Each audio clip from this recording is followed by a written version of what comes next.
Well, good morning, everyone, and welcome to this August 26th edition of Keystroke Live. My name's David Hunsinger, and today I'm going to demonstrate using Apple Pay with Keystroke. So just a few Keystroke, same login, Keystroke Live, same login information every Wednesday. Next Wednesday, the first of each month, will be Michael Gebb. So be sure to tune in for that. So just talking a little bit about Apple Pay. It's developed by Apple. It lets mobile devices make payments at any contactless point of sale terminal, like the Ingenico ISC250 that we'll be taking a look at today.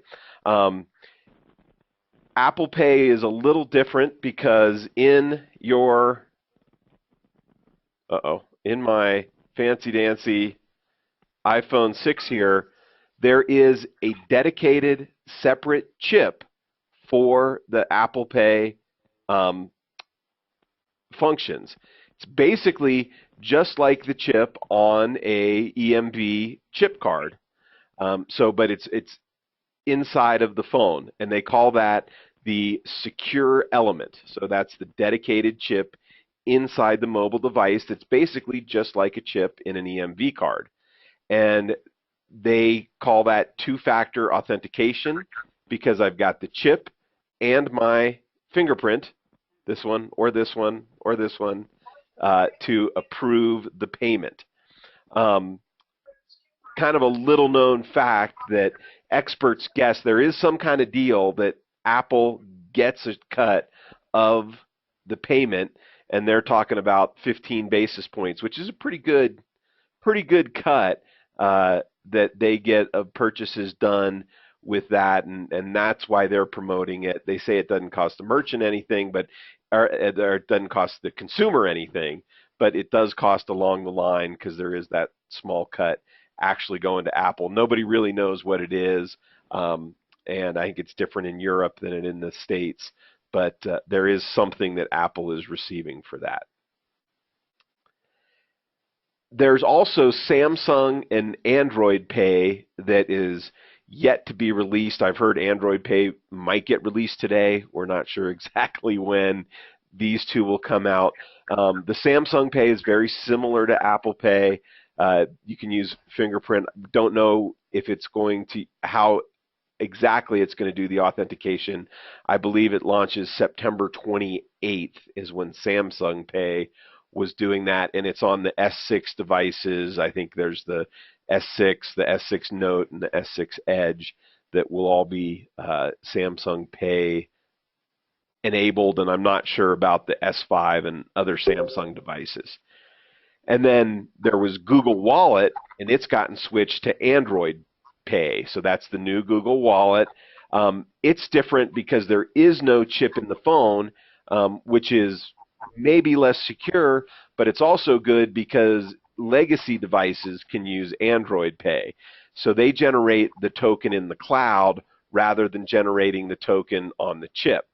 And just a little background on that, that's how EMV works. It basically generates a token, so there's a different card number for every transaction you do. That's kind of the basis of the EMV technology. So even if your data was breached, that wouldn't be good because that card number would be different the next time around.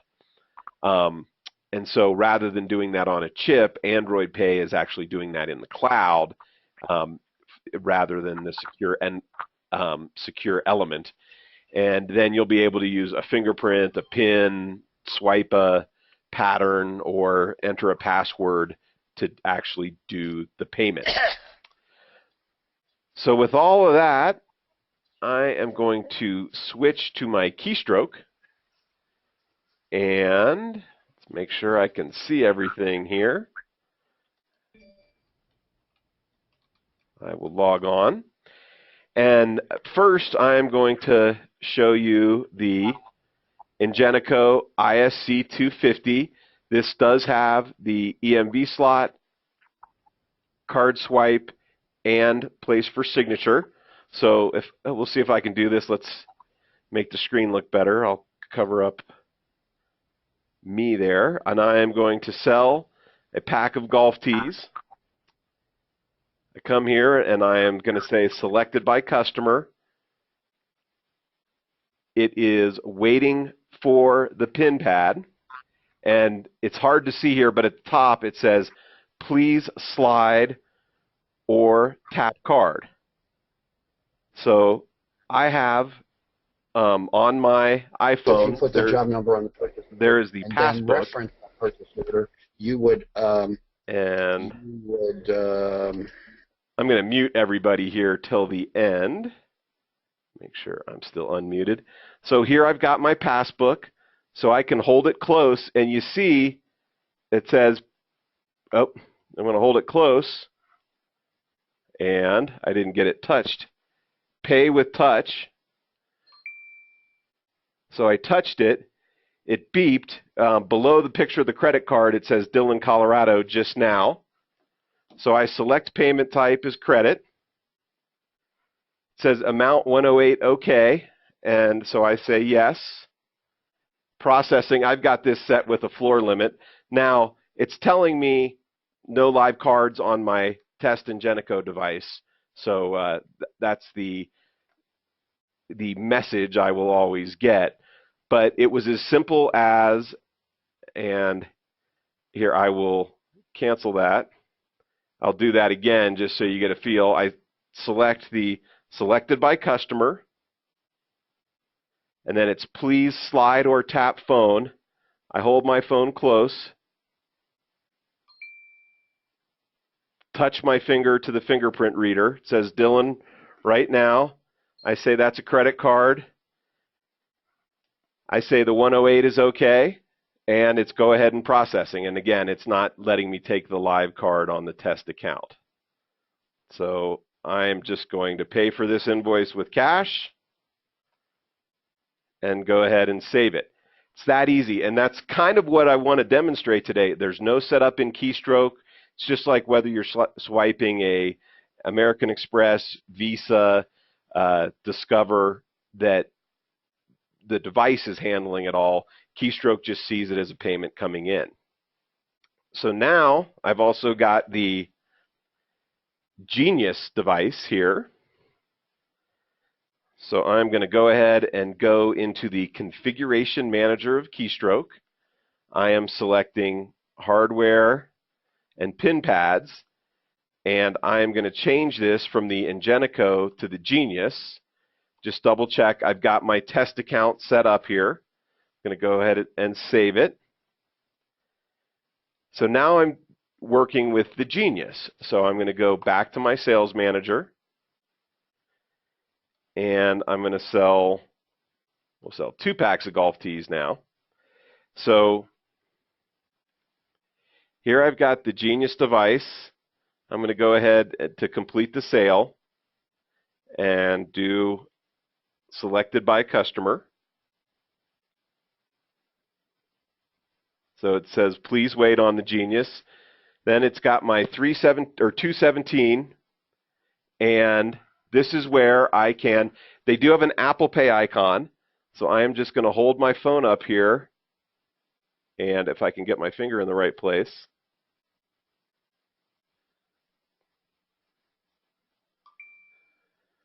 and it says Dillon, Colorado, just now, waiting for customer to complete payment. So that's the signature line. I'm just going to go ahead and sign and say accept. And it was approved. Okay. And I am ready to go. Now, just so we'll do that, let's do, now we'll sell 3 packs of tees. Again, here's my Genius, and I'll try to get that screen up there so that it's relatively in focus. I do selected by customer. It says please wait. Now it's asking me what I want to do, and I just hold my phone up there. Oh, didn't like my fingerprint. Try again. Get my fingerprint on there. it liked my fingerprint, and that's the two-factor authentication. I got the chip and the fingerprint. Then I just sign and accept, and it's approved, and I'm ready to go. So that is how Apple Pay works. Right now we have the Ingenico ISC 250 or 350 that have the NFC receiver in the device. The Genius also has that in there. When Mercury completes the VX805, it is available with and without the NFC. I think, you know, it's maybe $30 or $50 difference between the two, but Mercury is promoting purchasing those from the Phoenix Group. So you can contact your rep at Mercury or Molly O'Halloran and give us a call for her information, and they can give you the more exact pricing and how to get Phoenix Group for those VX805s. So it's all very simple. One thing I didn't show you is on the iPhone here, there is the Passbook. And that's what holds your credit card information. They say with Samsung Pay and Android Pay, you'll be able to just hold your phone up and it'll know, you know, when it receives the RF signal, it will know what it's supposed to do and automatically go to your credit card app, so you don't have to turn the app on. They're trying to one-up Apple a little bit. And then also from SoftCard that was kind of promoting the digital wallet, I got a little detector, and you can maybe go online and do that, but they make a little detector that you can hold in front of the device right here, and it lights up when it detects the near field communication, and it's just a good check to make sure it's on. Remember, with these devices like the Genius, there is a app running on it, and you can go in there and turn on or off the near field communication. So typically it's on, but remember, somebody could have gone in there and turned off the NFC transmitter and receiver that is getting the signal from an iPhone or a Android device. So with that, I am going to unmute everybody, and I would be happy to try to answer any questions. We don't have portable. Dave, I've got a couple of questions. Sound Where ready? is the fingerprint reader? Oh, Is that on the iPhone? yeah, so the iPhone, the button at the bottom right there is the fingerprint reader. Screen. Method of payment, bank deposit type. So if you see that, the fingerprint reader is right there. And I believe the Galaxy S6 has a fingerprint reader, and I'm not completely sure about the S5. Okay, and where is the transaction, the signature?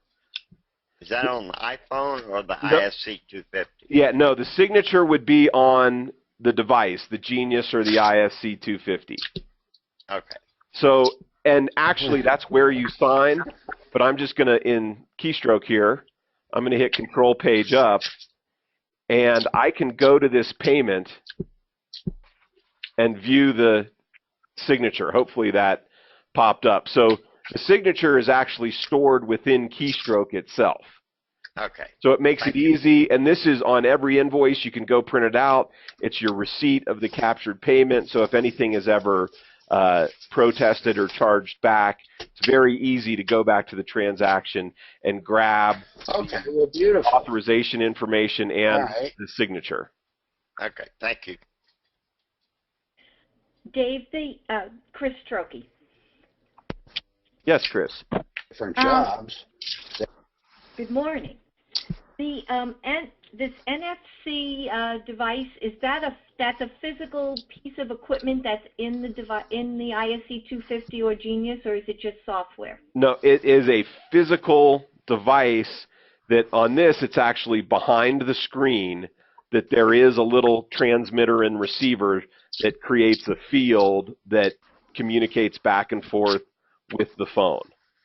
Okay, so we have customers that have a lot of Genius devices and a lot of ISC 250 devices. And they all have the NFC transmitter in them. Okay, so they're already in there, and they're just going to push through something that's going to activate it.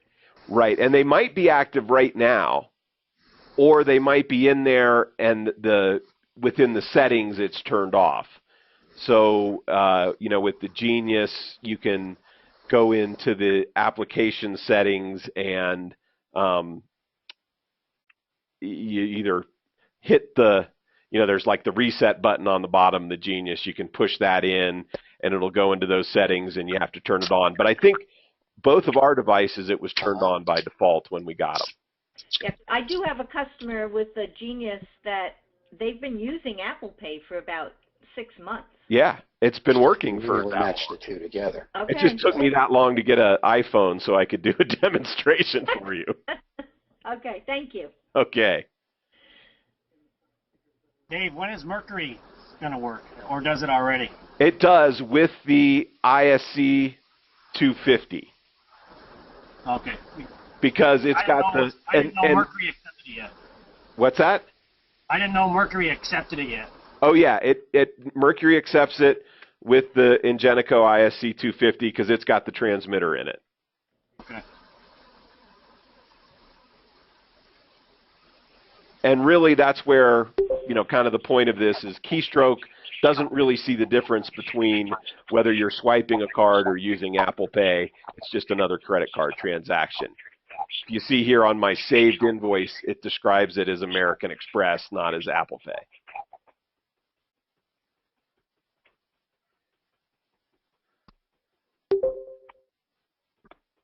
Thank you very much. The vendor's invoice. All right. Well, I will, let's see if I go to back to my PowerPoint. And just, again, in Keystroke and Apple Play, there's no setup. Those are the devices, and you can do it in version 7 or 8. So next Wednesday will be Michael Gebb. Thank you very much for attending. And when we get the chance to do Samsung Pay or Android Pay, we'll do another one of these and show you how that works.